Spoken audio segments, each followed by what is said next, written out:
The gravestone was cold beneath Marcus Sullivan's palm-polished granite that held none of the warmth his daughter once carried. Sarah Elizabeth Sullivan. The inscription read 1994 to 2016. Beloved daughter forever in our hearts. 22 years old when the world took her. 8 years since Marcus last heard her laugh, felt her hand squeeze his arm, watched her walk through a door expecting to return.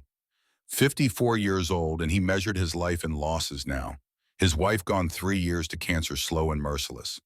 His daughter vanished in a single night, quick and unexplained. The official report called it a traffic accident. Single vehicle collision, no witnesses, nothing suspicious. Marcus never believed it. The question mark carved itself deeper into his chest with every passing season. Oakland's morning fog pressed against the cemetery gates, muting the distant hum of the city beyond. Marcus had driven here, on his Harley, the rumble of the engine, the only companion he trusted anymore. 30 years with the Hells Angels had taught him the language of machines, the reliability of steel and chrome. People betrayed, people lied, metal endured. He placed fresh flowers beside yesterday's wilted bouquet, knelt on the damp grass despite the protest in his knees. Time carved its marks into everyone. Silver threaded through his beard, now lines mapped his face like roads to nowhere.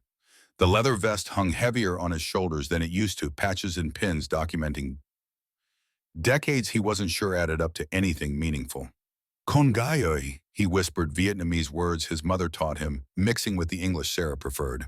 8 years and I still don't know who took you from me. Memory flickered unbidden. Sarah at 16 standing beside the Harley he'd restored for her birthday. Her eyes wide with joy and hands trembling as she reached for the handlebars. That smile could melt concrete. She wore his old leather jacket that day, sleeves rolled up, looking so much like her mother, it hurt. You're the best dad, she'd said, throwing her arms around his neck. I don't care what anyone thinks about the Angels. You're mine and you're perfect. He'd held her tight, aware even then how fragile everything was, how the world crushed beautiful things. She went to UC Berkeley to study nursing. Wanted to help people fix what was broken. Marcus remembered her calling late one October night, voice shaking. Dad, I saw something at campus tonight, something wrong, I'm scared. He'd been at the clubhouse drinking with Viper and the others, negotiating territory disputes with the East Bay chapter. Important business. Club business. Go home, baby. Lock the doors. We'll talk tomorrow. Tomorrow never came. 2 hours later, the police found her car wrapped around a telephone pole on Telegraph Avenue. Authorities ruled it an accident. Speed, wet roads, inexperience. Marcus read the reports until the words blurred. Nothing made sense. Sarah was careful, conscientious, the kind of driver who used turn signals in empty parking lots. She wouldn't race down city streets in the rain. But investigating meant asking questions cops didn't like. Pushing back against official narratives risked bringing heat on the club. Viper counseled patients, said time would reveal truth. 8 years later, Marcus still waited. The fog shifted and Marcus stood, joints protesting. He was getting old. Not ancient, but old enough to feel mortality creeping closer. Old enough to wonder what he'd leave behind when his own gravestone got planted in this cold earth. Movement caught his eye as he turned toward his bike. A white envelope lay on Sarah's headstone, pristine against the gray granite. Marcus's hand moved to the knife on his belt before his brain caught up. He scanned the cemetery. Empty. Whoever left it had ghosted through the fog. He picked up the envelope with careful fingers, felt the weight of photographs inside. His name written across the front in block letters. No return address, no postmark. Hand delivered. Marcus tore it open. 3 photographs spilled into his palm. Sarah in the weeks before she died, walking across campus laughing with friends sitting in a coffee shop. Surveillance photos. Someone had been watching her. The 4th photograph stopped his breath. Sarah's car after the crash, but from an angle he'd never seen. The police reports showed the passenger side, the telephone pole impact. This shot captured the driver's side. Paint transfer marked the door, deep gouges that told a different story. Someone sideswiped her, forced her off the road. A note card fell from the envelope, typewritten message, brief and damning. Your daughter didn't die in an accident. She was murdered. Meet me if you want to know who took her from you. I know the truth. Someone who remembers. Marcus's hands shook. Rage and grief and something darker twisted through his chest. 8 years of questions crystallizing into certainty. Sarah had been murdered. Someone killed his little girl and walked free while he knelt at graves and swallowed guilt. His phone buzzed. Viper's name on the screen. Marcus almost ignored it, but old habits died hard. Club always came first, even now when club felt more like prison than brotherhood. Marcus, you need to come to the clubhouse. We need to talk. Something in Viper's voice cut through the fury, not the usual gravel bark of a man who'd run Hell's Angels for 40 years. This was something else, something tired. I'm at Sarah's grave. I know, that's why I'm calling. Please, brother, it's important. Marcus looked back at the photographs at the evidence someone finally provided. Answers waited, but Viper rarely said please. Whatever this was mattered enough to use that word. 20 minutes, Marcus said and ended the call. He gathered the photos, carefully slid them back into the envelope. This wasn't finished. Whoever left this message would keep. For now, he owed Viper his attention. The Harley roared to life beneath him, familiar vibration traveling through his bones. Marcus had been riding since he was 17, younger than Sarah when she died. The club recruited him off the streets of Oakland when he had nothing, gave him purpose and family. Viper became the father figure Marcus's real dad never managed to be. But lately the club felt smaller. Brothers died or went to prison or just disappeared into regular lives. The war with other chapters drained resources and morale. Marcus found himself wondering what it all meant, what they were protecting, why it mattered. The clubhouse sat in Oakland's industrial district, wedged between warehouses and forgotten factories. Graffiti covered the walls, but everyone knew better than to touch the building itself. Hell's Angels marked their territory clearly. Marcus parked among a dozen other bikes, none as pristine as his. He maintained his Harley like a temple, the one thing in his life under complete control. Inside the clubhouse smelled of motor oil and stale beer. Pool tables stood unused bar, empty except for Viper sitting alone. The old man looked diminished somehow, shoulders hunched beneath his vest.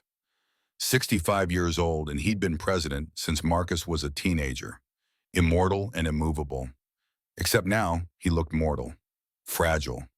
Boss, Marcus said, using the title that came automatic. Viper gestured to the stool beside him. A bottle of expensive whiskey sat between two glasses already poured. This wasn't a casual drink. You look like hell, Marcus observed, settling onto the stool. Appropriate. Viper picked up his glass, studied the amber liquid. I got 6 months maybe. Lung cancer stage 4. Doctors say I smoked too much, lived too hard. Like that's news. The words hit Marcus like buckshot. 6 months. Viper dying, the foundation of his world cracking. There's treatment, surgery. I'm 65 years old, Marcus. I've been fighting since I was 15. I'm tired. Viper drank, set the glass down with careful precision. I'm not here for pity. I'm here because you need to understand something before I go.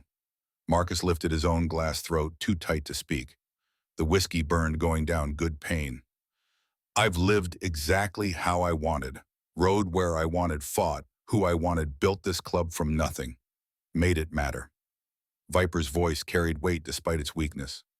But you know what I don't have. I don't have anyone waiting when this is over. My daughter Maria, she left 20 years ago, told me to choose between her and the Angels. I chose wrong. Marcus had never heard Viper mention family. The man was the club, nothing beyond it.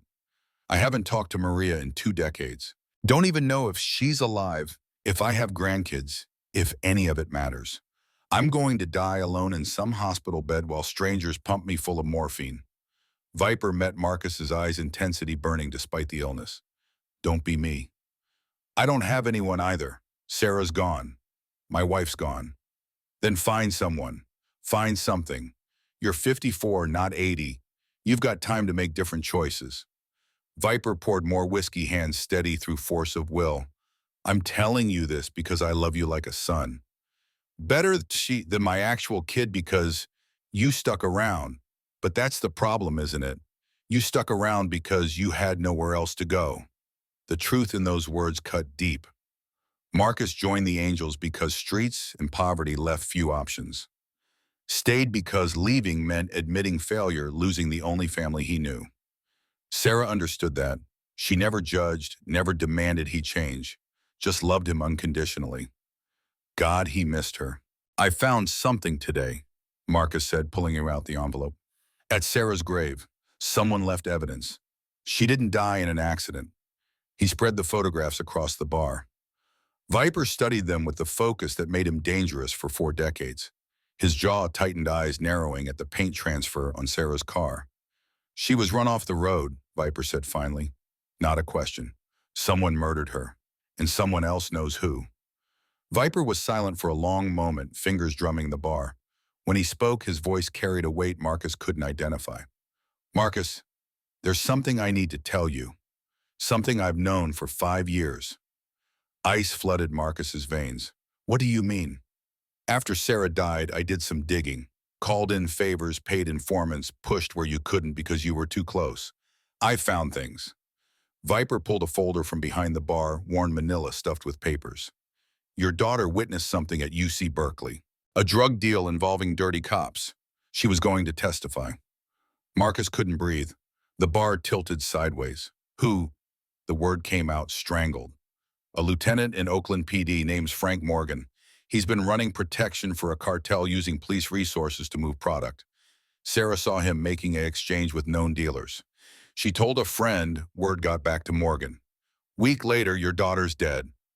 Rage erupted through Marcus's chest. Volcanic and absolute. He grabbed Viper's vest, hauled the old man close despite his illness. You knew for 5 years you knew someone murdered Sarah, and you said nothing. Viper didn't resist. I said nothing because if you knew you'd killed him, then you'd go to prison or get killed yourself. I couldn't watch you destroy yourself for revenge. That wasn't your choice. Marcus released him, turned away for he did something unforgivable. His hands shook, entire body vibrating with fury. She was my daughter. Mine to protect, mine to avenge. And you were like my son. I protected what I could protect. By lying to me, by keeping you alive. Viper coughed deep and wet. When he caught his breath, blood flecked his lips. Frank Morgan has power connections, people who'd bury you in a shallow grave without paperwork. I kept this quiet because I wanted you to have a future beyond revenge. Marcus paced the empty clubhouse, mind racing. Frank Morgan, Oakland PD. 5 years Viper sat on this truth, watched Marcus suffer with unanswered questions. 5 years of nights staring at Sarah's photograph, wondering what he missed, what he could have prevented. Where's Morgan now? Still working, still dirty, still protected by a system that looks after its own. Viper pushed the folder across the bar. It's all in there. Dates, times, witness statements I collected. Everything you need to know. Marcus grabbed the folder, rifled through pages of meticulous investigation. Viper had done thorough work, documented every connection between Morgan and the cartel. Enough to prove guilt, maybe. Enough to bring justice if the system cared about dead college girls and biker fathers. Why tell me now? Because I'm dying. Because I can't keep this secret into whatever comes next. Because you deserve to know the truth even if it destroys you. Viper drained his glass, set it down with finality. And because I need you to promise me something. I'm done making promises to you. Then just listen. When I'm gone, this club will need leadership. The brothers will look to you because you're solid, reliable, everything I trained you to be. But I'm asking you not to take it. Marcus stared. What? Walk away. Find a life outside these walls. Honor Sarah by living better than I did. Better than we've all done. Viper's eyes glistened vulnerability Marcus had never witnessed. I don't want you to be 65, dying alone, wondering where it all went. I want you to have more. The weight of those words settled heavy. Marcus looked around the clubhouse at the life he'd built within these walls. 30 years of brotherhood and loyalty and violence. What did any of it mean if he ended up like Viper, alone at the finish line? I need to think, Marcus said finally. Think fast. Clock's ticking for both of us. Viper stood unsteady but proud. Whatever you decide about Morgan, be smart. Don't throw your life away. Sarah wouldn't want that. Marcus gathered the photos and folder, headed for the door. Sunlight struck him blind, stepping outside harsh reality after the clubhouse's dim interior. His phone buzzed again. Unknown number this time. He answered without speaking. Marcus Sullivan, female voice professional. This is Detective Rachel Morgan, Oakland PD. I need to speak with you about a case involving your daughter's death. Can you come to the station, Morgan? Same last name as the lieutenant who killed Sarah. Marcus's grip tightened on the phone. Why now? It's been 8 years. New evidence has come to light. I'd prefer to discuss it in person. Are you available this afternoon? Everything in Marcus screamed trap. Police didn't suddenly develop interest in cold cases unless they wanted something, unless someone was covering tracks. I'll think about it, he said, and ended the call. Too many threads pulling at once. Anonymous evidence at Sarah's grave. Viper's confession, now a detective with Morgan's name wanting to talk. Coincidence didn't exist in Marcus's world. Someone was orchestrating events, pushing him toward confrontation. He needed to think, needed space away from emotions and old ghosts. Marcus climbed on his bike, let the engine's roar drown thought. Rode aimlessly through Oakland streets, muscle memory navigating, while his mind spun. Sarah had been 22 when she died. Same age Marcus joined the Angels, lost and angry, and convinced the world owed him something. She'd been everything he wasn't: educated, kind, hopeful. His daughter believed in fixing things, in making the world gentler. He'd spent 3 decades making it harder. What would she think of him now? Still wearing the vest, still throwing punches in bar fights, still living like consequences didn't exist. Would she be proud? Disappointed? Would she recognize the man he'd become? Marcus found himself outside Highland Hospital without conscious decision. This was where they brought Sarah after the crash, where doctors pronounced her dead, where Marcus's life split in two before and after. He hadn't visited since the funeral. Too many ghosts. But now he parked the Harley, walked through sliding doors into antiseptic air. The ER looked different than he remembered, renovated and modern. Good. He didn't want nostalgia, didn't want to relive that night. What he wanted was impossible. Time machines and second chances. The ability to answer Sarah's phone call differently, tell her to stay put, drive through rain and traffic to bring her home safe. The chance to be a better father than his demons allowed. Marcus's phone rang. Viper again. Get back to the clubhouse. Now, something's happened. What? Just get here. The line went dead. Marcus ran for his bike, dread pulling in his gut. Viper's tone carried urgency, fear even. That man didn't scare easily. Traffic crawled, but Marcus' lane split recklessly, pushing speed limits and common sense. 20 minutes to cross town felt like hours. He screeched into the clubhouse lot, found brothers gathered outside. Hammer Chain's Kodiak, the core members, all wearing expressions somewhere between shock and fury. What's going on? Hammer jerked his thumb toward the building.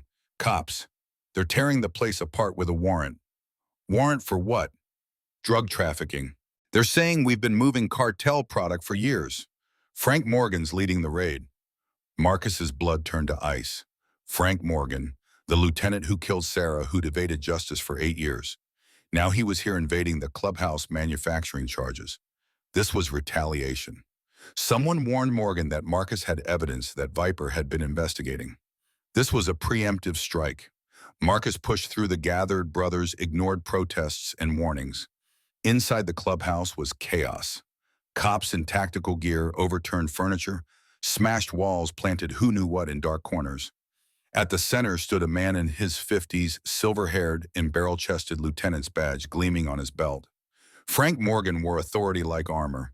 He directed officers with calm efficiency, orchestrating the destruction with practiced ease. This was a man comfortable abusing power. Their eyes met across the ruined bar. Morgan smiled, thin and cold. Marcus Sullivan. Been wanting to meet you properly. Get out of our clubhouse. I've got a warrant signed by a judge who agrees your little club has been breaking laws. Heroin, specifically. We've had intel about Angels moving product for the Sinaloa cartel. Today we find out if that intel holds water. Manufactured evidence. Marcus saw it in Morgan's eyes, the satisfaction of a man framing enemies. The folder Viper compiled sat in Marcus's saddlebag outside, proof of Morgan's actual crimes.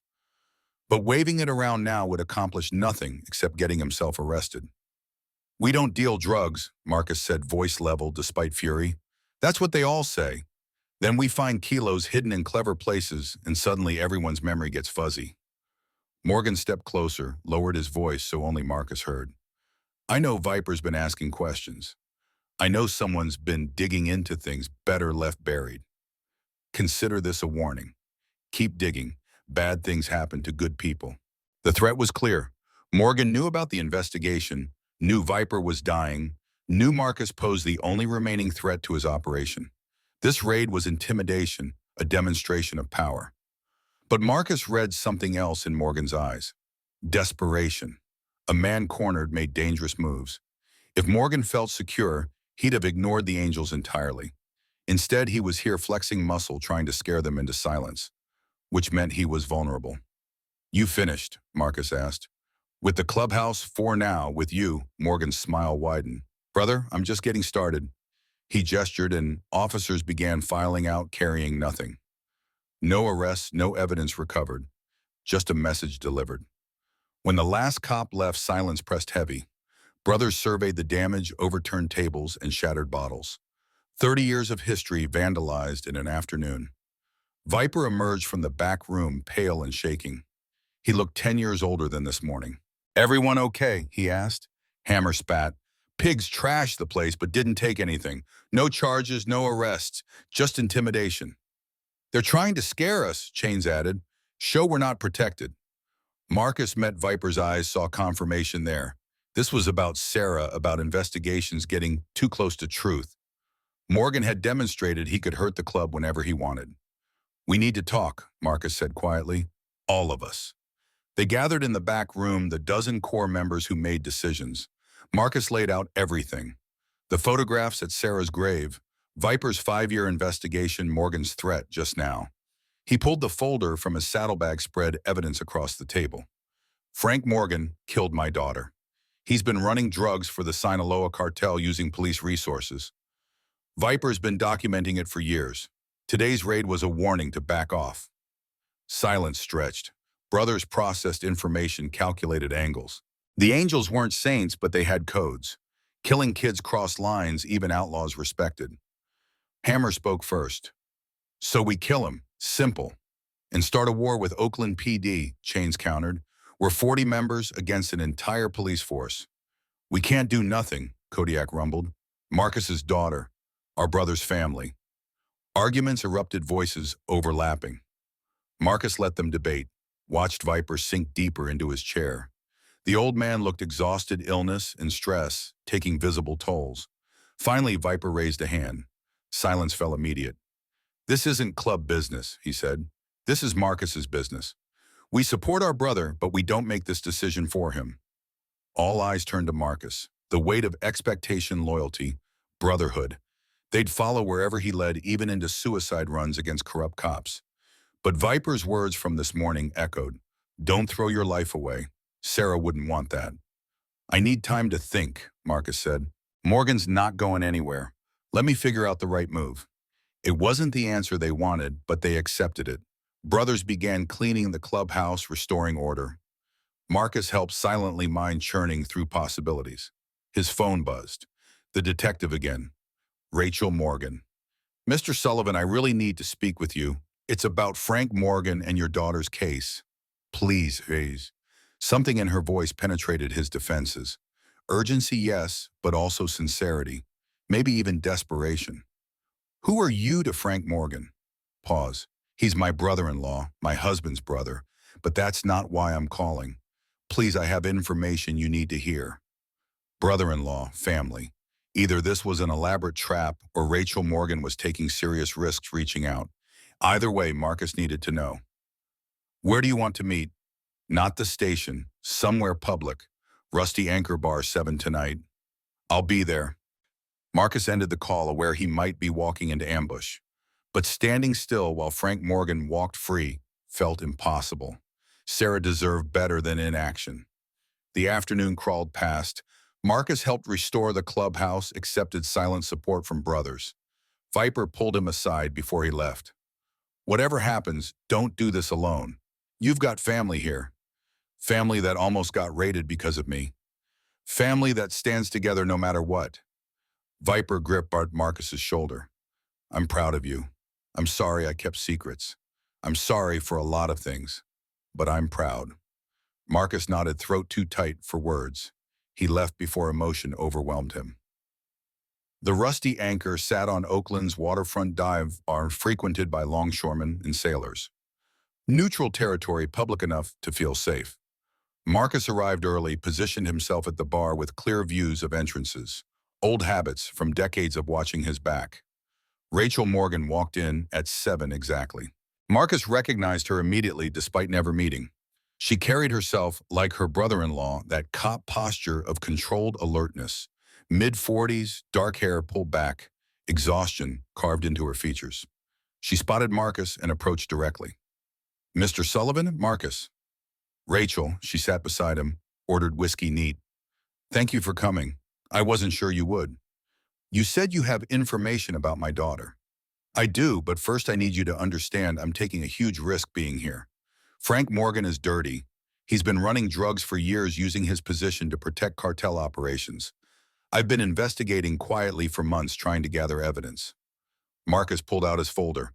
"Viper beat you to it. 5 years of documentation." Rachel flipped through pages, eyes widening. "This is incredible.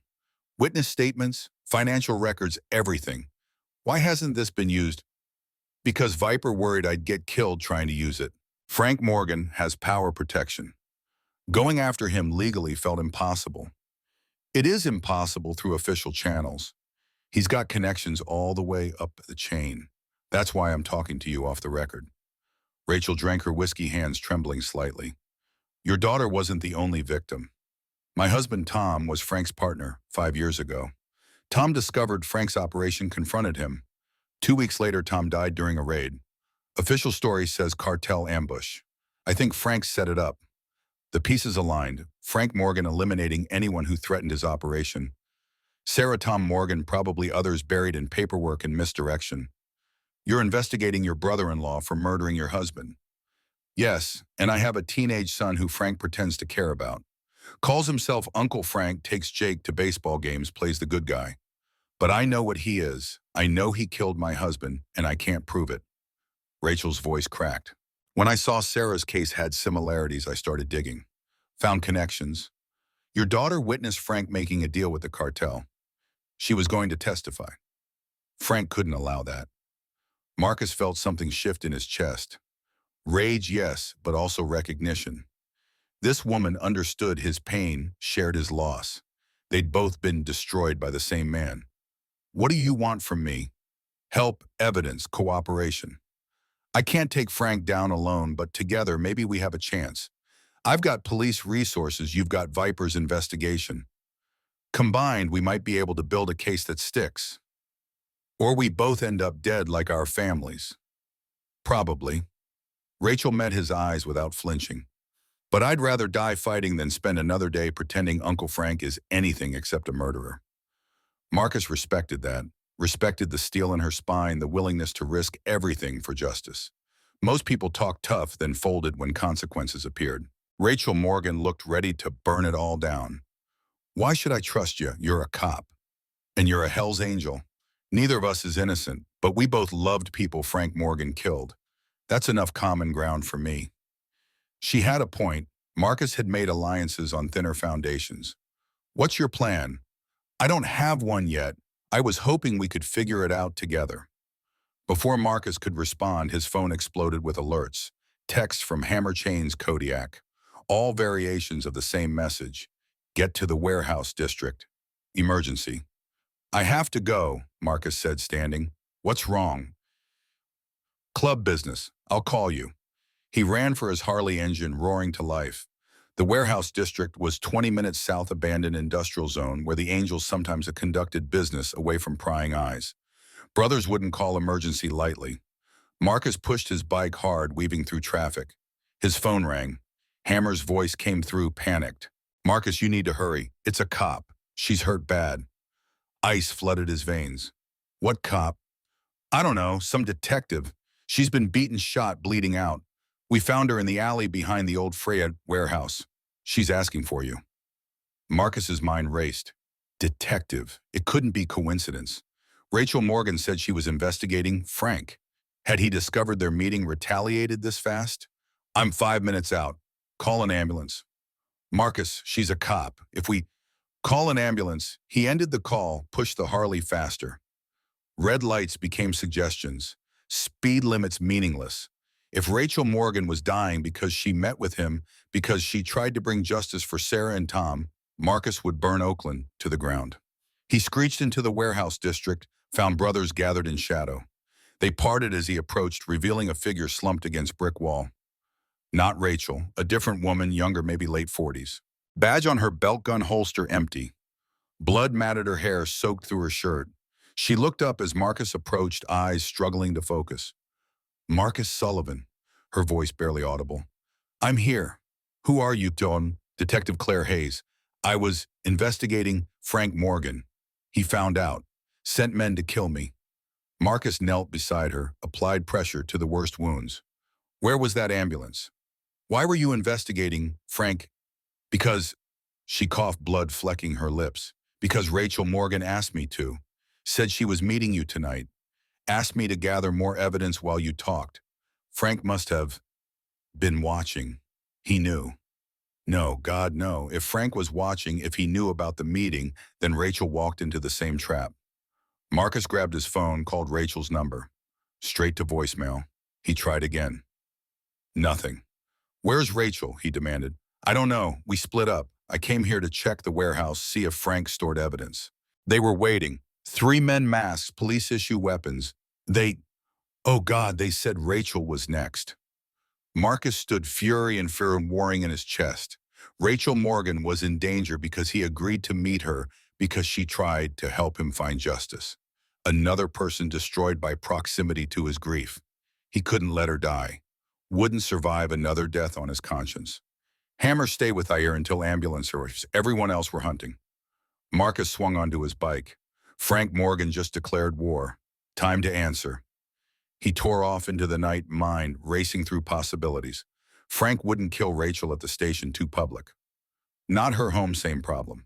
Somewhere isolated, somewhere he could stage another accident or ambush. Marcus's phone rang, unknown number. Marcus Sullivan. This is Lieutenant Frank Morgan. I believe you're looking for Detective Rachel Morgan. She's currently indisposed. If you want to see her alive, you'll come alone to the address I'm texting. 1 hour, no cops, no brothers, just you. Otherwise, Rachel dies like your daughter died. Scared and alone. The line went dead. Marcus's phone buzzed with an address. Old industrial zone near the port. It was a trap, obviously. Frank wanted Marcus isolated, vulnerable. Probably planned to kill them both, stage it as gang violence or drug deal gone wrong. But Rachel Morgan was in danger because of him. Because she believed in justice, because she trusted him with her investigation. Marcus had failed Sarah. He couldn't fail Rachel too. He should call the brothers, bring backup. Should call Rachel's police contact, get actual cops involved. Should do anything except walk alone into execution. Instead, Marcus turned his bike toward the port, letting the engine's roar drown out reason. Some choices weren't about smart or survival. Some choices were about who you were when everything else burned away. Marcus Sullivan was a father who failed his daughter, a friend who disappointed dying mentors, a man who spent 54 years making wrong turns. But tonight, maybe he could be something better. Maybe he could save someone instead of adding another grave to his collection. The address led to an abandoned warehouse, shipping containers stacked like tombstones. Marcus parked his Harley, checked the knife on his belt. No gun. Bringing firearms made this murder instead of rescue. He walked through the open bay doors into darkness. Overhead lights flickered on, illuminating the space. Rachel Morgan hung suspended by chains in the center, unconscious, blood dripping from wounds Marcus couldn't see clearly. Frank Morgan stood beside her, flanked by 3 men in tactical gear. His smile was pure malice. Right on time. You really are predictable, Sullivan. Marcus focused on Rachel. She was breathing, chest rising and falling. Alive. That was all that mattered. Let her go. This is between us. No, this is about teaching lessons. You and Viper thought you could investigate me, threaten my operation. Rachel thought she could avenge her dead husband. Sarah thought she could testify against me. Everyone thinks they're the hero of their story. Frank pulled a pistol, pressed it against Rachel's temple. But I'm the hero here. I'm the one who keeps this city running, who makes the hard calls, who does what's necessary. People like you are just obstacles. Marcus raised his hand slowly. Killing us won't stop the investigation. Too many people know. Viper documented everything. You shoot us, you're just adding evidence. Viper's dying. His word means nothing. Detective Hayes is bleeding out in an alley and won't remember who attacked her. Rachel's been investigating cartels for months. Makes sense she'd get killed. And you, Frank laughed. Violent Hell's Angel breaks into a police operation, gets shot defending himself. No one questions dead bikers. He wasn't wrong. Frank had positioned every piece perfectly. Marcus's death would be justified, Rachel's explainable, the investigation buried under paperwork and misdirection. But Marcus hadn't come to negotiate. He came to save someone. He lunged. Marcus crashed into Frank Morgan before the gun could fire, shoulder driving into the lieutenant's ribs. They hit concrete, hard pistols skittering across the warehouse floor. Frank's tactical team moved, but Marcus was already rolling, grabbing the nearest man's leg, toppling him. 30 years of bar fights and street brawls compressed into pure instinct. A boot caught Marcus's jaw, stars exploding across his vision. He tasted copper spat blood, drove his elbow backward into someone's knee. Bone crunched, screaming. Another fist hammered, his kidney agony lancing through his side. 3 against 1 with training and youth on their side. But Marcus fought with something they lacked. Desperation carved from 8 years of failure, 54 years of wrong choices, the weight of every person he'd let down. He wouldn't fail Rachel. Not tonight, not ever. He grabbed a tactical vest, used it to swing the man into his partner. Bodies collided, tangled. Marcus surged upward, spotted Frank scrambling for the pistol. Marcus kicked it away, heard it splash into oily water pooling near the loading dock. Frank's fist caught Marcus's eye vision blurring. The lieutenant was older, but well-trained punches precise and brutal. Marcus blocked what he could absorb, what he couldn't kept pressing forward. Distance meant death. Close quarters meant survival. They grappled, crashed into shipping containers. Metal rang like bells. Frank drove a knee toward Marcus's groin, but Marcus twisted, took it on his thigh. Muscle would bruise deep, but nothing vital damaged. He head-butted Frank's nose, felt cartilage give. Blood sheeted down the lieutenant's face. The tactical team recovered, closing in. Marcus couldn't win this. 4 trained men with backup weapons versus 1 aging biker running on fumes. Mathematics didn't lie. But mathematics hadn't met Viper's Hell's Angels. The warehouse exploded with the roar of motorcycles. 20 brothers poured through every entrance. Hammer leading with a tire iron chains, wielding a baseball bat, Kodiak simply using his fists like hammers. Marcus had texted coordinates before entering, betting his brothers wouldn't let him face this alone despite orders. He'd bet correctly. The tactical team tried to organize, but Angels fought without rules. Hammer shattered someone's kneecap. Chains broke ribs with precision swings. Kodiak simply grabbed a man and threw him into a wall. Frank's people were trained. Marcus's brothers were brutal. Different education systems. Frank ran for the shadows, but Marcus tackled him, both men sliding across concrete. Blood and oil made everything slippery. They crashed into the base of the chains, holding Rachel, her body swaying overhead. Marcus looked up at her, saw consciousness returning. Her eyes opened, focused on him, widened with terror, not for herself, but for him. He read it clear. Warning. Behind you. Marcus rolled as Frank swung a length of pipe metal, whistling past his skull. He kicked Frank's legs out, scrambled to his feet. The pipe came again, faster. Marcus caught it, wrenched it free, threw it aside. They stood facing each other, both bleeding, both exhausted. You can't win, Frank gasped. Even if you kill me, the system protects its own. You're just a dead biker. Maybe, but you'll be dead too. Sarah gets that much justice. Frank's smile was red with blood. Sarah died crying for her daddy, begging me not to hurt her. I told her daddy didn't care enough to save her. Rage whited out Marcus's vision. He charged, fists flying. Frank blocked some, took others, kept talking. She said you were a good man. Even dying, she defended you. Pathetic. Marcus roared, drove Frank backward toward the water, his daughter's last moments weaponized against him, every word calculated to destroy. But through the fury, Marcus heard something else. Desperation. Frank was losing, knew it, tried to make Marcus sloppy. Marcus stopped breathing hard, looked Frank in his eyes. Sarah was right. I'm a good man, and good men don't murder people in warehouses. He turned away, walked toward Rachel still hanging from chains.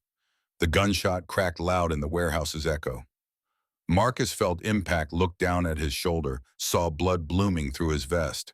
Frank had found another pistol, kept it hidden. Marcus staggered, didn't fall. Turned to face Frank one last time. The warehouse doors burst open again.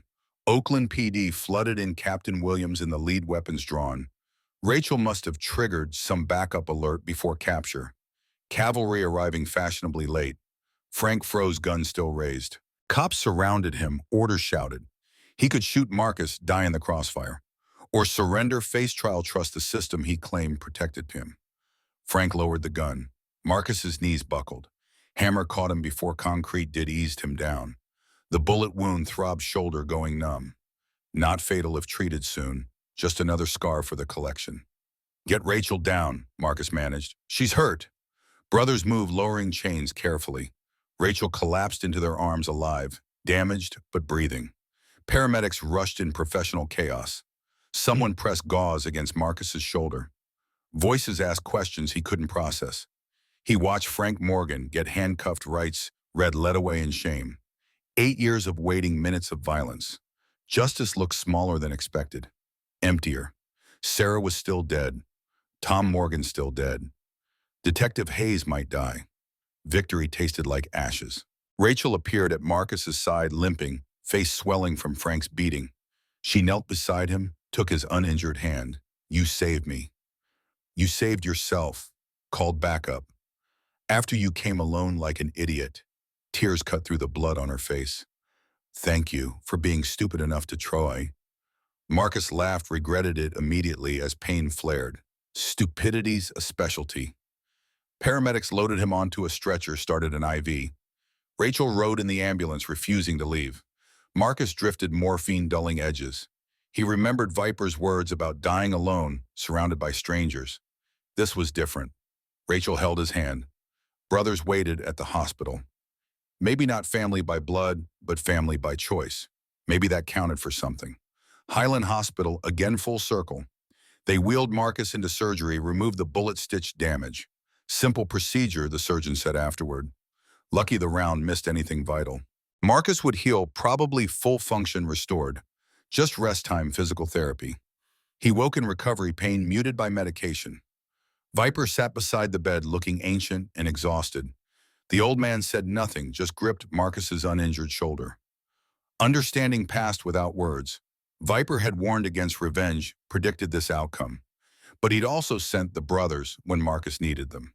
Disappointed, but still loyal. Still family.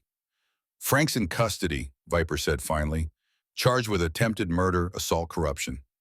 They're investigating Sarah's case, Tom Morgan's death, everything. You did it. We did it, Marcus corrected. Your investigation made it possible. And almost got you killed. Viper coughed long and rattling. When he caught his breath, blood spotted the tissue. I'm sorry, Marcus, for keeping secrets, for trying to control outcomes. I thought I was protecting you, but I just delayed the inevitable. You kept me alive long enough to matter. That's worth something. They sat quiet, two old warriors contemplating mortality. Viper looked worse than yesterday, cancer eating faster than expected. Maybe weeks left, not months. Time accelerating toward the finish line. Maria contacted me, Viper said eventually.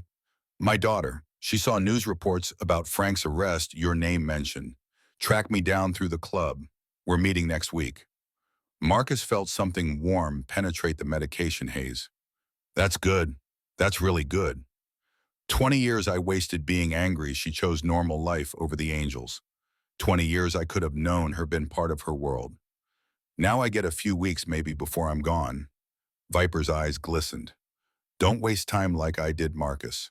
Find people worth loving and love them while you can. I don't know how anymore. Then learn. You're 54, not dead. You've got time I don't. Rachel entered the room moving stiffly, bandages visible under her shirt. She nodded to Viper, approached the bed. How are you feeling? Like I got shot, Marcus said. Like I got beaten, chained up, and rescued by a biker. She smiled despite split lips. Could be worse, could be dead. Frank talking, like a confession machine, gave up the whole operation trying to cut deals. Names, dates, supply routes, enough to dismantle his entire network. Rachel's expression hardened. He admitted to Sarah, said she witnessed him taking cartel money on campus. He followed her that night, forced her off Telegraph Avenue, watched her crash, and left her to die. The words should hurt more, should tear Marcus apart hearing his daughter's final moments confirmed. Instead, he felt numb. 8 years imagining the worst reality couldn't exceed imagination's cruelty. At least now he knew. Certainty beat uncertainty's torture. What about Tom? Frank set up the raid that killed him. Fed bad intel to the team, made sure Tom was positioned where cartel shooters had clear shots. Everyone thought it was operational failure. Really, it was murder. Rachel's voice stayed steady, but her hands shook. Marcus reached out with his good arm, squeezed her fingers. She gripped back, knuckles white. "We got him," Marcus said. "Sarah and Tom got justice. Justice doesn't bring them back." "No, but it's something." Viper stood, joints protesting. "I'll leave you two. Marcus, rest. Rachel, thank you for caring about my boy here." He left, closing the door with care. Silence stretched between Marcus and Rachel, weight of shared trauma binding them. "I have a son." "Oh, son," Rachel said it abruptly. "Jake, 17 years old, good kid mostly. Except lately he's been angry, distant, hanging with wrong crowds. Reminds me of Tom before he became a cop. Reminds me of every kid looking for belonging in violence." "Where is he now?" "Home with his grandmother. He doesn't know about tonight yet, about Frank being arrested. Doesn't know his uncle murdered his father. That conversation's going to destroy him." Marcus understood that fear. Protecting children from truth felt instinctive, even when truth mattered. Sarah never knew the full extent of Marcus's angel's activities. He'd sheltered her from the worst, let her believe he was better than reality. Maybe that was wrong. Maybe honesty would have saved her. "Tell him everything," Marcus said. "Don't make my mistake. Sarah died not knowing the world was dangerous, thinking people were basically good. Maybe if I'd been honest about how dark things get, she'd have been more careful. Or she'd have tried to fix it anyway because that's who she was." Rachel pulled a chair close, sat careful of her injuries. "Jake asked about you last month. Saw you at a stoplight, recognized the vest. Asked why I never talked about Hell's Angels, whether they were all bad like TV shows portray. I didn't know what to say." "What did you say?" "That people are complicated, that good and bad aren't always clear, that sometimes the scariest looking people are the safest to know." She met his eyes. "I was thinking about Tom when I said it. He looked like a choir boy, but could be ruthless when needed. Guess the reverse is true too. You look dangerous, but you risked everything to save me." "I'm not safe, Rachel. Don't romanticize this. I've hurt people, broken laws, lived wrong for decades. Tonight was luck and timing, not heroism. Luck doesn't make someone charge into a warehouse alone against trained killers. That's something else, something rare." A nurse entered before Marcus could respond, checked vitals, adjusted medication. Professional interruption, giving him time to process. Rachel saw him differently than he saw himself. Where Marcus found failure and wasted years, she found courage. Perspective mattered. The nurse left. Rachel leaned back, exhaustion evident. "You should rest," Marcus said. "Go home, see Jake." "I don't want to leave yet. Feels like if I do this, all becomes real. Frank arrested you, shot, my whole life upended. As long as I'm here, I can pretend it's just a strange dream. Dreams don't hurt this much. Nightmares do." They sat quiet, two people hollowed by loss, learning to exist in aftermath. Marcus wondered what came next. Frank would face trial, probably conviction given his confession. The cartel would find new corrupt cops, continue operations. Oakland would keep being Oakland, violent and beautiful and broken. And Marcus? He'd heal, return to the clubhouse resume, the life he'd always known. Except Viper was dying, leadership would shift, everything would change. The Angels would continue, but Marcus's place felt uncertain. Viper wanted him to walk away, find something better. Rachel wanted him to meet her son, be some kind of example. What Marcus wanted remained unclear. Revenge had driven him for 8 years. Now revenge was served at appetite, satisfied, and emptiness rushed in to fill the void. Purpose defined him. Without purpose, who was he? His phone buzzed. Text from Hammer. Boss wants you to know Detective Hayes pulled through. She'll make it. Relief flooded through. One less death on the night's ledger. Hayes would testify about Frank's attack, add weight to prosecution. Another thread pulling the corrupt lieutenant toward consequences. Marcus showed Rachel the message. She smiled, genuine warmth breaking through trauma's shell. Thank God, Claire's a good cop, doesn't deserve to die for doing her job. None of us deserve what we get. Good or bad, life just happens. You really believe that? No justice, no karma, just chaos. Marcus considered. I think we make our own justice. Karma's too slow, too uncertain. If you want things to change, you act. Like tonight. We didn't wait for the system. We forced the issue. And almost died doing it. But we didn't. Sarah and Tom got acknowledged. Frank's going to prison. That's more than most people get. Rachel nodded, accepting the logic, even if it sat uncomfortable. She stood carefully, wincing at movement. I should go. Jake will worry if I'm gone too long. But Marcus, thank you. For everything. For believing me, for fighting with me, for being someone I could trust when trust felt impossible. You did the same for me. She leaned down and kissed his forehead gently. Sisterly, affectionate, nothing romantic. Just connection between survivors. I'll visit tomorrow. Bring you terrible hospital food and my sparkling personality. Looking forward to it. She left, taking warmth with her. Marcus lay in the hospital bed, shoulder throbbing despite medication, and tried to sleep. Dreams came fractured. Sarah's face mixing with Rachel's, Viper's voice echoing Frank's confession, playing on repeat. He woke to morning light, body stiff and aching. A teenager sat in the visitor's chair, 17 or 18, lean and watchful. He wore a Raiders jersey, jeans torn at the knees, expression carefully neutral, but his eyes carried weight. Marcus recognized. Pain and anger wrestling for dominance. You're Marcus Sullivan, the kid said. Not a question. And you're Jake Morgan. Mom said you saved her life last night. Said I should come thank you personally. Marcus studied the boy, saw Tom's features mixed with Rachel's genetics, creating something unique. Jake held himself like someone expecting violence, shoulders tense, hands loose. Prison yard posture or street corner. Wisdom. Either way, bad signs. Your mom saved herself. I just made noise. She said you got shot protecting her. I got shot being careless. Different thing. Jake's carefully constructed mask cracked slightly. Confusion bleeding through. Marcus understood. The kid expected some tough guy taking credit playing hero. Instead, he got honesty. Teenagers didn't know how to process honesty from adults. Why'd you do it? Jake asked. Mom's a cop. You're Hell's Angels. You should hate each other. Your mom's a person before she's a cop. I'm a person before I'm an angel. People help people. Everything else is just labels. That's not how the world works. Then the world's wrong. Jake processed this skepticism, warring with desire to believe.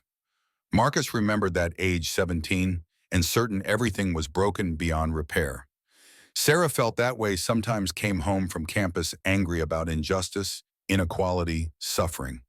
Marcus would listen, offer no solutions because he had none. Just presence. Just love.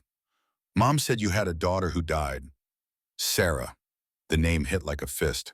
Marcus nodded, couldn't trust his voice yet. I'm sorry, that must suck. Simple words, teenage vocabulary, but sincere. Marcus appreciated directness. Adults offered platitudes and empty comfort. Jake just acknowledged pain existed. It does, every day, but you learn to carry it. Marcus shifted, wincing at shoulder protest. Your dad was a good cop. Rachel talks about him with real love. You should be proud. I don't remember him much. I was 12 when he died, just fragments. His laugh, the way he made pancakes on Sundays, how he'd come home exhausted but still play catch. Jake's voice tightened. Mom says Uncle Frank killed him, that everything we believed was lies. The real reason for this visit. Jake needed to process betrayal, needed someone outside family drama to confirm reality. Frank Morgan murdered your father because Tom discovered corruption. Your uncle chose money over family. That's on him, not you. Not your memories of Tom. But I trusted Frank. He took me to games, taught me to drive, acted like he cared. Was all that fake? Marcus thought carefully before answering. Probably not, People are complicated. Frank loved you while also being capable of terrible things. Both can be true. Doesn't excuse murder, but it explains how he justified it to himself. I don't want it to be complicated. I want him to be pure evil so I can hate him easy. Evil's rarely pure. It's usually just weakness and bad choices compounding. Frank chose wrong repeatedly until wrong became normal. By the end, he was too deep to climb out. Jake wiped his eyes, quickly embarrassed by emotion.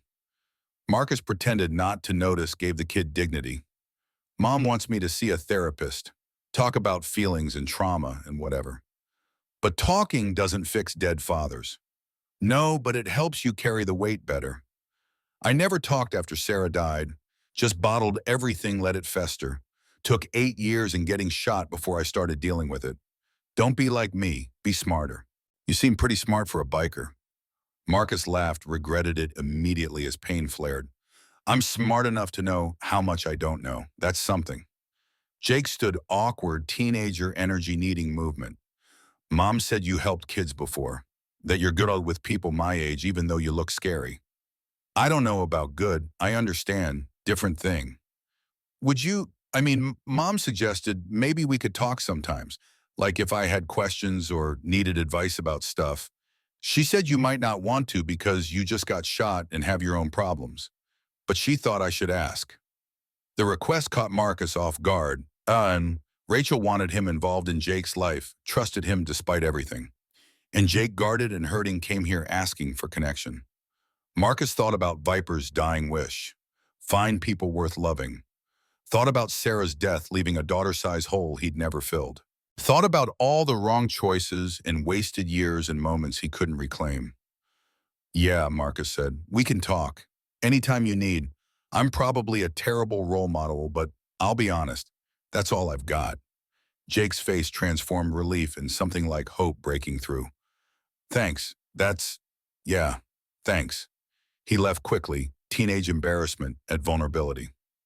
Marcus lay back exhausted. The door opened again immediately.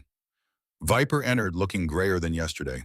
You collecting strays now? Viper asked, settling into the chair. Rachel's kid, good boy angry, needs someone outside family to talk to. And you volunteered because you're dying and won't stop lecturing me about legacy and meaning. This feels like what you meant. Viper smiled, genuine warmth. You're learning. Slow, but learning. How are you feeling? Like death warmed over. Appropriate, since that's what I am. Viper pulled papers from his jacket, spread them on the bed. Club business, the brothers voted. They want you as president when I step down. Marcus stared at the documents. Official Angels paperwork, signatures, everything legal within club structure. They'd chosen him as Viper's successor. Leadership of Oakland, chapter responsibility for 40 members, continuation of legacy. Everything Marcus thought he wanted. And suddenly he wasn't sure. You don't look excited, Viper observed. I'm honored, truly, but I keep thinking about what you said. About dying alone, about wasting time, about finding more than the club can offer. The club offers plenty, brotherhood, purpose, identity. But not family, not real connection. Marcus met Viper's eyes. You regret choosing the Angels over Maria. If I take this position, I'm making that same choice. I'm saying the club matters more than everything else. And I'm not sure I believe that anymore. Viper was quiet for a long time, studying Marcus like he'd never quite seen him before. You've changed, Viper said finally. Last week you would have taken this without hesitation. What happened? I met Rachel, saved someone instead of failing them. Jake asked me to be part of his life. I found reasons to exist beyond anger and revenge. Marcus touched the paperwork carefully. The Angels gave me everything when I had nothing. I'll always be grateful. But maybe it's time to find what comes next. The brothers won't understand. They'll have you to lead them until I'm gone. Few weeks, maybe a month. Viper gathered the papers, folded them. I'll tell them you need time to decide. Give you space to figure things out. But Marcus, whatever you choose it fully. Half measures destroy men. I know. Viper stood, paused at the door. Maria wants to meet you. She knows you were like a son to me. Wants to understand why I chose you over her. What do I tell her? The truth, that I was a coward who couldn't choose both, that I loved her but didn't know how to show it, that my greatest regret is letting her go. Viper's voice cracked. Tell her I'm sorry. That's all I've got left. He left before emotion overwhelmed him. Marcus lay alone processing revelations. Leadership offered but not accepted. Family extended but uncertain. Future spreading open like a map with too many possible roads. Rachel returned that evening with flowers and magazines. She looked better, bruises darkening but pain medication working. She settled into the chair like she belonged there. Jake came by, Marcus said. I know. He told me. Said you were surprisingly cool for an old biker. She smiled. High praise from a teenager. He's a good kid, needs guidance, but the foundation's solid. He needs a father figure. Frank played that role, but obviously that's over. Jake's lost angry looking for belonging. Classic recipe for joining gangs or making terrible choices. And you want me to step in? Only if you're comfortable. I know it's a lot to ask. You barely know us. You've got your own healing to do. But Jake responded to you. That's rare. He doesn't trust easy. Marcus considered his next words carefully. I'm not good at this. Parenting, mentoring, being reliable. I failed Sarah. She died because I prioritized the club over her phone call. You didn't fail Sarah. Frank Morgan killed her. You were just a father living his life making normal choices. None of us can predict when terrible things happen. But if I'd answered differently, then maybe Frank finds another way, or another time, or you save her that night and something else gets her later. Rachel leaned forward intense. You can't rewrite the past, Marcus. Trust me, I've tried. Spent 5 years wondering if I'd noticed Frank's corruption earlier, if I'd protected Tom better, if I'd done 1,000 things differently. It doesn't change anything. It just destroys you. The truth in her words resonated. Marcus had spent 8 years in that same loop imagining alternate histories where Sarah survived. Every scenario ended the same. Pain and regret. So what do? We try again. We take what we learned from our failures and do better next time. Jake needs someone who understands loss, who's made mistakes, who can be honest about how hard life gets. You're perfect because you are not perfect. Marcus laughed despite himself. That's the worst sales pitch. But it's true. Jake doesn't need a superhero. He needs a real person who gives a damn. Okay, I'll try. No promises I'll be good at it, but I'll try. Rachel's smile could power cities. That's all anyone can ask. They talked until visiting hours ended about nothing important and everything that mattered. Plans for Jake's future, memories of Sarah and Tom, dreams they'd abandoned and might reclaim. Connection forming in hospital's sterile environment. Two damaged people finding unexpected friendship. Marcus healed quickly. The bullet wound was clean, missed vital structures left him sore but functional. Doctors released him after 4 days with prescriptions and stern warnings about physical therapy. Hammer picked him up, drove him back to the clubhouse. The place looked different somehow. Same walls, same furniture, same brothers. But Marcus saw it through new eyes. This had been home for 30 years. Now it felt like a stopover. Important but temporary. Viper was too sick to come downstairs. Marcus visited him in the upstairs apartment, shocked by how much the old man had declined in 4 days. Cancer moved fast when it moved eating Viper from inside. Marcus, Viper's voice was paper thin. Glad you're back. I'm not taking the presidency. Silence. Then Viper nodded slowly. I knew. Saw it in your eyes at the hospital. You're done. Not done, just choosing different. Rachel's son needs me. Maria wants to meet me. I want to honor Sarah by living better than I have been. The Angels deserve a president who's all in. That's not me anymore. You're breaking my heart, kid. You told me to find meaning. I'm trying. Viper coughed long and painful. When he recovered, blood stained his lips. Hammer will be president. He's loyal, strong, understands the game. Club will be fine. And you, Gong, I'll be dead soon. That's fine too. I'm tired, Marcus. Ready to stop fighting. Marcus sat on the bed's edge, took Viper's hand. Fragile bones and papery skin. This man had been invincible once. Now mortality consumed him. Maria's coming Friday, Viper said. Will you be here? I want you to meet her. Of course, I promised. Thank you for everything, for being the son I needed even if I was a shit father figure, for forgiving my mistakes, for being better than me. I'm not better, just different. Difference enough. They sat quiet, two warriors contemplating endings. Outside, brothers laughed and worked and lived. Inside, legacy passed like smoke. Friday arrived with rain. Inappropriate weather for difficult reunions. Maria Castellano was 45, elegant, successful looking. She entered the clubhouse like walking into a minefield, every step calculated. 20 years since she'd been here. The place probably held only ghosts. Viper waited downstairs dressed in his best vest despite obvious pain. Pride mattered, even dying. Maria stopped several feet away, neither moving to embrace. Two strangers bound by blood and history. Dad, she said simply. Maria, thank you for coming. Marcus watched from the bar, staying out of sight. This moment belonged to them. But Viper gestured him over. This is Marcus Sullivan, the man I should have been for you. Maria studied Marcus' expression, unreadable. He told you about me? Only recently, when he knew time was short. Typical, always waiting until crisis forces action. No heat in her words, just resignation. 20 years of distance couldn't bridge in one conversation. They sat at a table, Marcus joining at Viper's request. The old man struggled for words, coughing, frequently pain breaking through medication. But he pushed forward, determined. I was a coward, Viper said bluntly. You asked me to choose between you and the club. I chose wrong. Thought the angels needed me more than you did. Realized too late that family matters more than brotherhood. 20 years, Dad. 20 years I waited for this conversation. Now you're dying and finally ready to apologize. I'm sorry for everything, for missing your wedding, your children's births, every moment I should have been present. I'm sorry I made you feel worthless compared to men who don't share your blood. Viper's voice broke.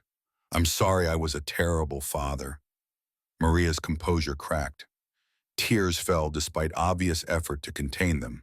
I needed you. When Daniel left me, when Mom died, when everything fell apart, I needed my father and you weren't there. I know I have no excuse except cowardice and stupidity. But Maria, I need you to know something. Not a day passed I didn't think about you. Wonder how you were, if you were happy, if you'd ever forgive me. I kept every birthday marked, every milestone noted. I just didn't have courage to reach out. Why not? Because I thought you hated me. Thought I'd done too much damage. Thought it was kinder to stay gone. Maria reached across the table, took her father's hand. I could never hate you. Angry, yes. Disappointed, absolutely. But hate, no. You're my dad. That doesn't stop because you made mistakes. They cried together, Marcus turning away to give privacy. He thought about Sarah, about all the conversations they'd never have, about forgiveness offered too late and second chances that might never come, about how love persisted even when people failed. Maria looked at Marcus eventually. He talked about you in his letters, said you were everything he wished I could accept about him. I'm just another biker. Nothing special. You're the son who stayed, the family he built when blood family walked away. I don't blame you for that. I blame myself for not understanding sooner that Dad needed people, even if those people weren't me. He regrets choosing the club, Marcus said carefully. Told me not to make his mistakes. That's why I'm walking away from leadership. Found things that matter more. What matters more than family? Nothing. That's the point. I found family again. Different family, chosen family, but still worth choosing. Maria understood. Marcus saw it in her face. She'd built her own life, created her own family, found meaning beyond her father's rejection. Now she offered Grace forgiveness. Viper didn't deserve, but needed desperately. They talked for hours, catching up on decades. Maria's career as an architect, her children, her life in Sacramento. Viper listened, soaking up details like a man dying of thirst, which he was in ways, dying of regret and lost time. Eventually, Maria left, promising to return tomorrow. After she was gone, Viper looked at Marcus. Thank you for being here, for helping me find courage. You did that yourself. No, watching you change, watching you choose different, that gave me permission. If you could admit mistakes and choose better, maybe I could too. Marcus helped Viper upstairs, settled him in bed. The old man looked peaceful for the first time in weeks. Not healed, but accepting. Death lost some terror when you faced it without regrets. "I'm proud of you," Viper whispered. "Go be happy, Marcus. That's all I want now. For you to be happy." "I'll try. Try hard. For both of us." Viper died on a Tuesday morning 2 weeks after reconciling with Maria. Peaceful in his sleep, no pain at the end, just breath, stopping like an engine finally running out of fuel. Marcus found him when he came to check hands, still resting on a photograph of Maria and her children. The old man died looking at the family he'd almost lost forever. The funeral drew hundreds. Hell's Angels from every California chapter, cops who respected Viper despite disagreements, community members whose lives he'd touched in unexpected ways. Oakland shut down 2 blocks for the procession, motorcycles rumbling like thunderchrome, gleaming under winter sun. Marcus delivered the eulogy words he'd practiced but barely remembered speaking. He talked about Viper as a father figure, a mentor who taught loyalty and courage, about mistakes made and wisdom earned late, about redemption found in final moments and the grace of second chances. His voice broke several times, but he pushed through, owing Viper that much. Maria stood beside him at the grave, introducing Marcus to her children, his niece and nephew, by proxy teenagers who'd never known their grandfather but came to honor his memory. They asked about Viper's life, listened to stories, seemed genuinely interested in understanding the complicated man who was their blood. Rachel attended with Jake, standing respectfully at the back. She wore her dress uniform representing the department despite the complicated history between police and angels. Several brothers noticed, whispered among themselves, but no one objected. Marcus had earned enough respect that his friendships were accepted without question. After the burial, the clubhouse hosted a wake, drinking and stories, laughter, mixing with tears, exactly how Viper would have wanted. Brothers took turns sharing memories, each tale revealing different facets of a complex man. The fighter, the negotiator, the father figure, the leader who built something lasting from nothing. Hammer approached Marcus near midnight, most guests gone, only core members remaining. "We need to talk about succession," Hammer said, not unkindly. "Club needs a president." "I told Viper I wasn't taking it. That hasn't changed." "I know. He told us. Said you were choosing different, that we should respect it." Hammer paused, measuring words. The brothers voted. "If you won't lead, I will. But I need to know you're okay with that. Need to know we're still solid." Marcus gripped Hammer's shoulder. "You'll be a good president. Better than me. You love the club in ways I can't anymore. That matters. What will you do?" "Figure it out as I go. Help some kids, maybe. Work on my garage. Try being a better person than I've managed so far." "You're already better than you think." Hammer pulled Marcus into a rough hug. "You're always welcome here. Always family. That doesn't change because you're not wearing the president's patch." "I appreciate that. And Marcus, thank you for everything you taught me, everything you showed us about what brotherhood really means. We're better because you were here." Tears threatened, but Marcus kept them contained. He'd cried enough today. Instead, he nodded, squeezed Hammer's shoulder one more time, and stepped away before emotion overwhelmed. Rachel found him outside, sitting on his Harley, staring at Oakland's nighttime skyline. She leaned against the bike beside him, silent companion. "Hell of a day," she said finally. "Yeah. You okay?" "Honestly, I don't know. Viper was the last real connection to my old life. Now he's gone, and I'm 54 years old, unemployed, no real plan. Should probably be terrified, but I just feel empty." "Empty's not bad. Empty means room for new things." "When did you become a philosopher?" "When I stopped being angry long enough to think clearly." Rachel smiled. "Frank's trial starts next month. Prosecution says it's airtight. He'll get life, maybe death penalty, given the number of charges." "Does that help, knowing he'll pay?" "Some. Mostly I'm just tired of thinking about him. Ready to move forward, focus on Jake, rebuild what got destroyed." She looked at Marcus directly. "Jake wants to know if your offer still stands. About talking, being available when he needs guidance." "Of course, I meant it." "Good, because he needs you, Marcus. Especially now. He's processing a lot, therapy helps, but he needs someone who understands violence and loss from inside, not textbooks." "I'll do my best. No promises. I won't screw it up." "Screwing up is part of parenting. Ask any parent." Rachel's expression softened. I talked to my captain about you. Mentioned the community outreach idea you had working with at-risk youth. He's interested. Department's trying to build bridges with communities we've damaged. Having someone like you, someone who bridges both worlds, that could matter. Marcus considered this. Official work with Oakland PD, using his street credibility to reach kids heading down wrong paths. It made sense theoretically. But could he actually do it? Could a lifetime criminal become a legitimate force for good? I'm not qualified, no degree, no training, just a violent past. That's exactly why you're qualified. These kids don't trust cops or social workers. But a Hell's Angel who walked away, who admits mistakes and shows another path, they'll listen to that. Maybe. Or maybe I'm too broken to help anyone. Marcus, Rachel turned, forced him to meet her eyes. You saved my life. You're helping my son. You made Viper's last week's meaningful. You're not broken, you're just human. Stop expecting perfection from yourself. The words settled warm in his chest. Permission to be imperfect, to try and fail and try again. Sarah used to tell him similar things. You're doing your best, Dad. That's all anyone can ask. I'll think about it, Marcus said. Meet with your captain and hear what he's proposing. No commitments yet, but I'll listen. That's all I'm asking. They sat quiet, watching traffic flow below. Oakland at night held strange beauty lights reflecting off Bayswater fog creeping through streets like living thing. Marcus had spent 30 years protecting this city in his way, enforcing angel territory, keeping order through violence. Maybe now he could protect it differently, through guidance instead of intimidation, through hope instead of fear. His phone buzzed, Maria's name on the screen. Marcus, I hope I'm not calling too late. I wanted to thank you for today.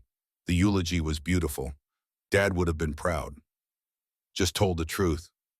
Truth was what he needed, what I needed too, hearing someone speak honestly about who he was. Not a saint, not a monster, just a complicated man who loved imperfectly. Maria paused. I'm staying in Oakland a few more days, handling Dad's estate.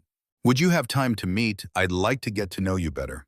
Understand why you mattered so much to him. Sure, when works for you. Tomorrow afternoon there's a cafe near Lake Merritt Moira's kitchen. Say 2 o'clock. I'll be there. After ending the call, Marcus realized Rachel was smiling. What? Nothing, just nice seeing you build connections, letting people in. Don't get used to it. I'm naturally antisocial. Sure you are.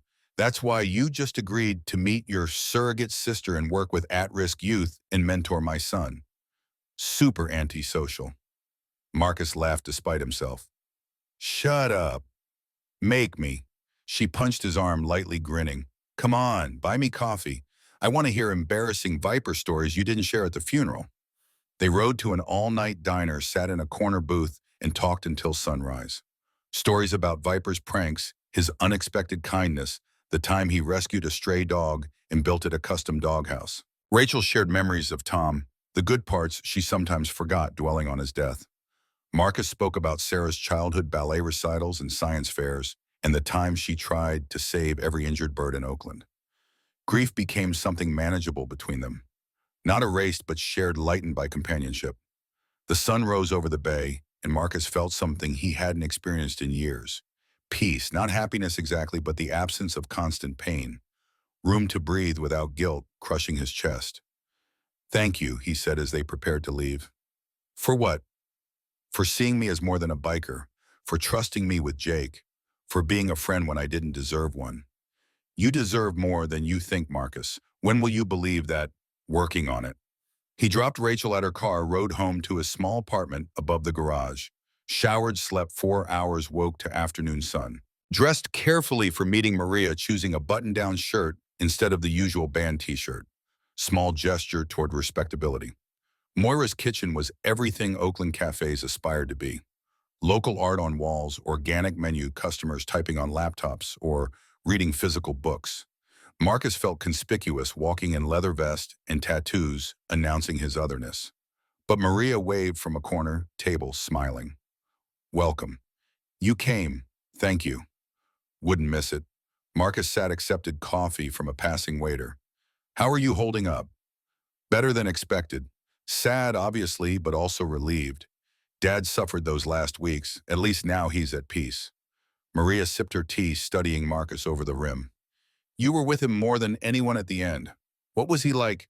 Honest, scared sometimes. Mostly just tired of fighting. He talked about you constantly. Regretted everything, wanted me to tell you things he couldn't say directly. Like what? Marcus pulled a letter from his vest pocket envelope marked Maria in Viper's shaky handwriting. He asked me to give you this. Said he wrote it when medication wasn't clouding his thoughts. Asked me to deliver it after he was gone. Maria took the letter with trembling hands, stared at it without opening. I don't know if I'm ready. Take your time. No expiration date on grief. She set it aside carefully like sacred object. Tell me about him. Not the Hell's Angel part everyone knows. The real person underneath. Marcus thought carefully. He loved westerns. Old John Wayne films Clint Eastwood. Had a collection of hundreds, watched them constantly. Said they showed men living by codes, consequences mattering. He wanted to be like that. Honorable outlaw, if that makes sense. It does. I remember watching those movies as a kid sitting on his lap, before everything got complicated. He collected pocket watches. Had dozens, all vintage, all functional. Said they reminded him time was precious, shouldn't be wasted. Ironic given how he wasted time with you. Maria laughed through tears. God, I'd forgotten the watches. He tried to teach me how to repair them once. I was maybe 8, didn't have the patience. He said that was okay, that patience came with age. He was patient with me, more than I deserved. Taught me everything about motorcycles, about leadership, about living with purpose. Without him, I'd probably be dead or in prison. He loved you like a son. His letters made that clear. I was jealous initially reading about this Marcus person who got the father I wanted. But then I realized loving you didn't diminish his love for me. He just expressed it poorly. He wanted to fix things with you. That's why he reached out finally. Knowing death was coming gave him courage to risk rejection. I'm glad he did. Glad we had those conversations even briefly. It's not enough, but it's something. Maria opened her purse, pulled out photographs. These are my kids, Sophia and Daniel, 17 and 15. Your niece and nephew, sort of. Marcus studied the photos. 2 teenagers with Viper's eyes, Maria's smile. Kids who'd never known their grandfather except through stories. Legacy continued despite broken connections. They look like good kids. They are, smart, kind, curious about everything. I raised them to value family, to forgive mistakes, to love imperfectly rather than not at all. Think Dad's story helped them understand that. You're a good mother. Viper knew that, was proud even from distance. I wish he'd told me himself more often. He wished that too. They talked for hours, sharing histories, building relationship from fragments. Maria had built a successful architecture firm, designed buildings across California, created something lasting from nothing. Like her father in different ways. Same drive, different expression. She opened Viper's letter, finally read silently while tears fell steady. When finished, she passed it to Marcus. The handwriting was shaky but legible, Viper's voice clear, despite dying body. Maria, my beautiful daughter, I failed you in every way that matters. Chose pride over love, stubbornness over wisdom, the club over my own child. No words can repair that damage.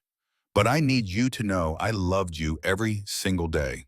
When you graduated college, when you married, when you gave me grandchildren, I never met. I celebrated alone, too cowardly to reach out, too afraid of your rightful anger. Marcus will give you this after I'm gone because I lack courage to see your face when you read it. I'm sorry for everything, for missing your life, for letting you believe you didn't matter. You were always my greatest achievement, my deepest regret, my brightest light. I love you. I'm sorry. Please forgive me. Dad, Marcus folded the letter, carefully handed it back. Simple words carrying decades of pain. Apology offered late, but offered completely. Whether Maria could accept it was her choice alone.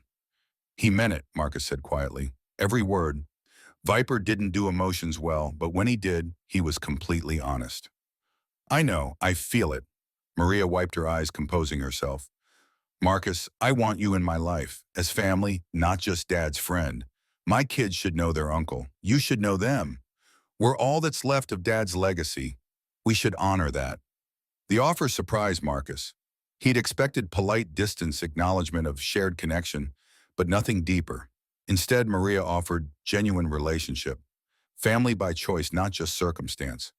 I'd like that, but I don't know how to be family. I failed Sarah, pushed away everyone who mattered. I might disappoint you. Then you'll disappoint me. That's what family does. But we stay anyway, we forgive, we try again. Maria reached across the table, took his hand. Dad chose you because you were worth choosing.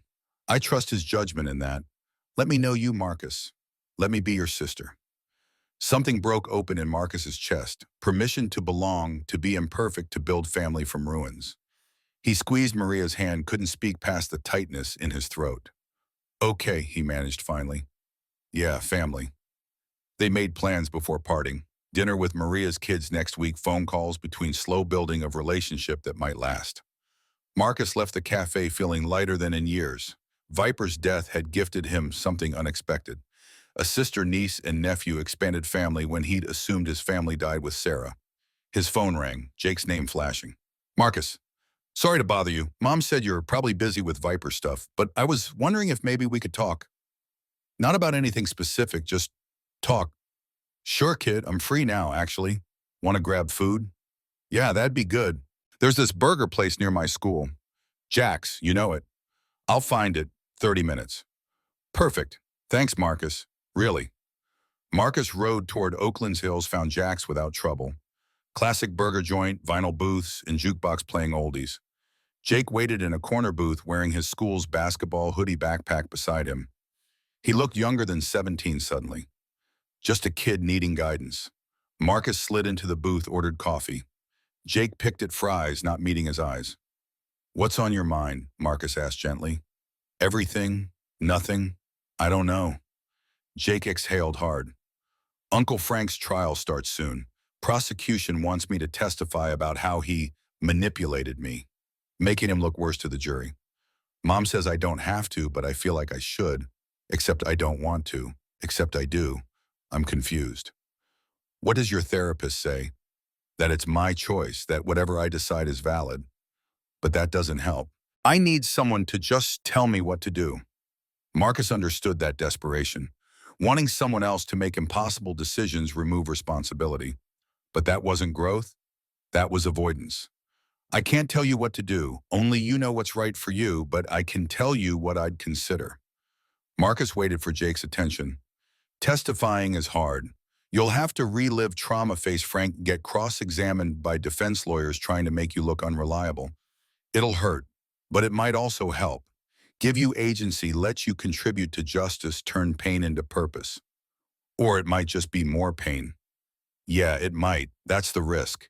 You have to decide if potential healing is worth guaranteed suffering. Jake processed this, chewing a fry slowly. Did you testify when they investigated Sarah's death? Wasn't a trial. Frank confessed to avoid death penalty, took a plea deal, life without parole. But if there'd been a trial, yeah, I'd have testified. Would have hurt like hell, but I'd have done it for Sarah, to make sure her death mattered. Mom says testifying isn't required for conviction.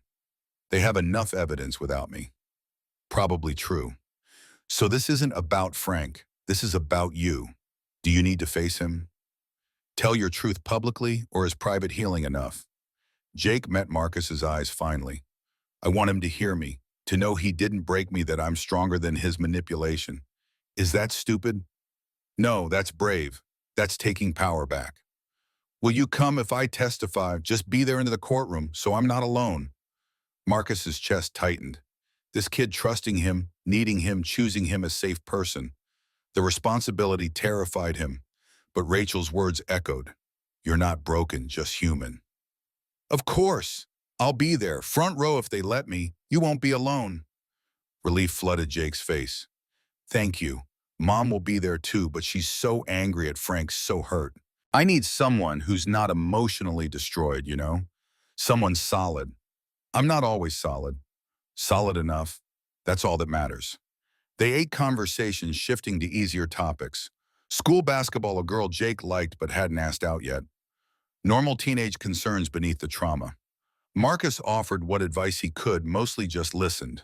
Sometimes that was enough. Dropping Jake home afterward, Rachel came out to thank him. Jake seems calmer. Whatever you said helped.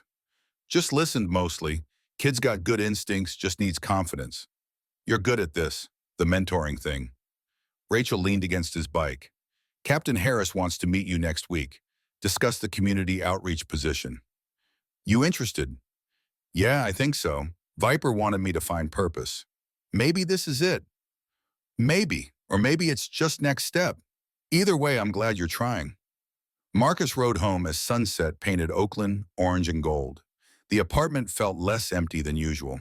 He spent the evening organizing, cleaning, making space for whatever came next. Life was changing faster than he could process, but change felt right. Necessary.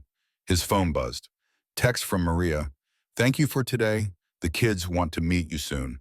Sophia says any uncle who rides a Harley is automatically cool. You're already winning. Marcus smiled, typed back, tell her I'm a terrible influence, but I'd love to meet them. Another text, this one from Hammer Club meeting next week.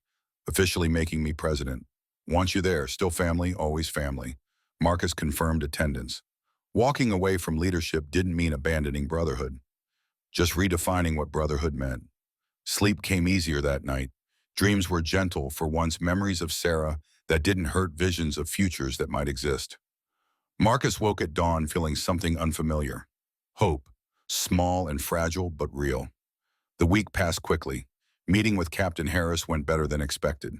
The captain was mid-50s, 20 years on the force, genuine interest in community repair. He outlined a program pairing at-risk youth with mentors who understood their world. Ex-gang members, former criminals, people who'd walked dark paths and found light. Marcus would coordinate, recruit mentors, work directly with kids. We're not asking you to be perfect, Harris said. We're asking you to be real. These kids smell bullshit instantly, but honesty, lived experience, that resonates. I can do honest, probably too honest sometimes. That's perfect. When can you start? Marcus negotiated part-time initially, 3 days a week. Needed time to help with Jake, build relationship with Maria's family, adjust to legitimate employment after 30 years of outlaw life. Harris agreed, and understanding the transition was significant. His first day was overwhelming. Office in a community center, desk piled with files, kids cycling through who needed intervention. Teenagers, mostly some younger, all carrying trauma visible in their eyes. Marcus saw himself in every face, anger and fear and desperate need for belonging. He met with them individually, no script or training, just conversation. Where are you from? What do you care about? What's your story? Some opened up, immediately starved for attention. Others stayed guarded, testing whether he was real or just another adult pretending to care. By week's end, Marcus was exhausted but satisfied. This work mattered. Not glamorous or exciting like the angels, but meaningful in quiet ways. Planting seeds that might grow into changed lives. Or might not. Success wasn't guaranteed, but effort counted. Jake's testimony came on a cold morning in late March. The courtroom packed with media, spectators, legal teams. Frank sat at the defense table looking smaller than Marcus remembered. Prison had diminished him, or maybe distance had. The monster who killed Sarah and Tom was just a broken man in an orange jumpsuit. Jake took the stand wearing a suit Rachel bought for the occasion. He looked terrified, hands shaking as he was sworn in. But when asked to speak, his voice came steady, strong. He detailed Frank's manipulation, the baseball games and driving lessons that built false trust, the questions about Rachel's work that seemed innocent but gathered intelligence. The moment Jake realized Uncle Frank had murdered his father, how that knowledge shattered his world. Did Frank Morgan ever threaten you? The prosecutor asked. Not directly, but after Mom started investigating him, he'd make comments like, your mom should be careful, dangerous work being a cop. Lots of good officers die young. I didn't understand then. Now I do. The defense attorney cross-examined aggressively, suggesting Jake was confused, manipulated by his mother's anger, unreliable because of his age. Jake held steady, answering calmly, not taking the bait. Marcus felt pride swell watching this kid refuse to break. When it was over, Jake left the stand pale but upright. He found Marcus in the hallway afterward, collapsed into his arms. I did it. I told the truth. You were incredible, strong and honest. Sarah would have been proud. You think? I know. Rachel joined them, pulling Jake into a fierce hug. My brave boy, so proud of you. They left the courthouse together, impromptu family built from shared trauma.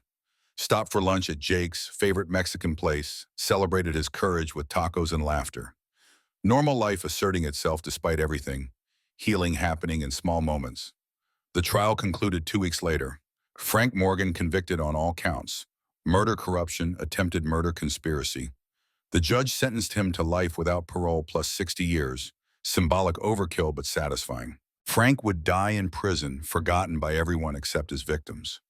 Marcus felt nothing watching the sentencing. Not satisfaction or anger or relief. Just emptiness where obsession used to live.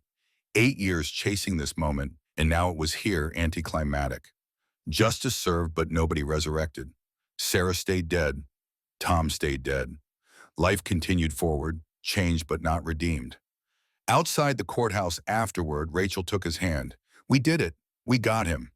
Yeah, we did. You don't sound happy. I'm not unhappy, just done. This chapter's closed. Time to write new ones. She understood, squeezed his hand once more before releasing. They walked separate directions, connected but independent. Marcus had learned that balance. Loving people without needing them to complete him. Being whole on his own while still allowing connection. Spring became summer. Marcus settled into his community work, found rhythm in the routine. Some kids he reached, others he didn't. Success came in small victories. A teenager choosing school over gangs. A girl leaving an abusive relationship. A boy admitting he needed help instead of pretending strength. Jake thrived. Therapy and time dulling the worst trauma. He started dating the girl he'd been afraid to ask out, made honor roll, got recruited by several colleges for basketball. Rachel glowed watching her son become the man she'd hoped he'd be. Maria brought her kids to Oakland monthly. They called Marcus uncle. Without hesitation, asked about his. Harley wanted to hear stories about Viper and Sarah. Marcus shared carefully edited versions, preserving innocence while teaching lessons. Sophia was brilliant and ambitious, wanted to be an architect like her mother. Daniel was quiet and artistic, drew portraits of everyone he met. The Angels held their annual memorial ride in August, honoring brothers lost. Marcus participated riding beside Hammer, who wore the president's patch comfortably. No tension between them, just mutual respect. Marcus had found his path, Hammer had found his. Both were happy. At Sarah's grave afterward, Marcus knelt alone. 8 years, and he finally had words. Kongayoi, I found my way. Took longer than it should have, but I got there. I'm helping kids like you, wanted to help people.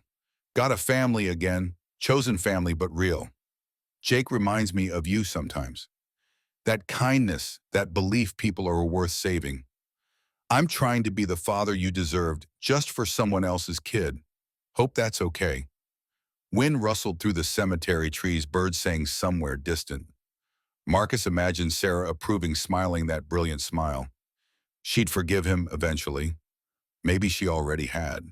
Maybe forgiveness was less about her and more about him accepting imperfection. He stood dusted off his knees.